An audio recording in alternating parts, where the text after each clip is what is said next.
Hello, hello. We get to do some headlights on this 94 Chevy 3500. Gorgeous old truck. But I'm gonna start off and take out this lower headlight, these screws right here. And then we got a bunch of 7s across the top. There, and then one in the middle. There. And then we're gonna get this out of here. All right, I'll come back with the next step. All right, so lower headlights are removed. All the screws across the top are removed. This little bracket right here, put your finger in, push in, lift up until you feel it pop, and then it'll slide out.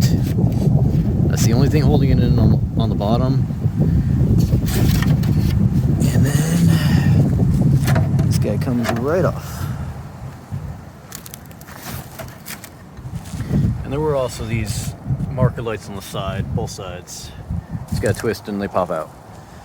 So then there we have our headlight.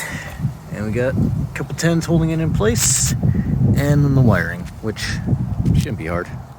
All right, be back in a minute. All right, so new ones are in. Like I said, it was just those 4 screws right around it. And 2 plugs on the back of the lights. Thankfully, the new ones came with new lights, so that was easy enough. All right, time to throw the grill back on. As you slide it back in, make sure you don't crush any of the bulbs, and then put your markers back in, which just go right back here. Pop out. Get in there, find a nice spot. And a quarter turn, one way or the other. Let's see what's in all the way. So after that, you got the clips I was talking about earlier. They get flipped up. So you got one there, one dead center. That's just make sure it's aligned right, and then one on this side. Just go in there and squeeze and make sure they pop in. All right.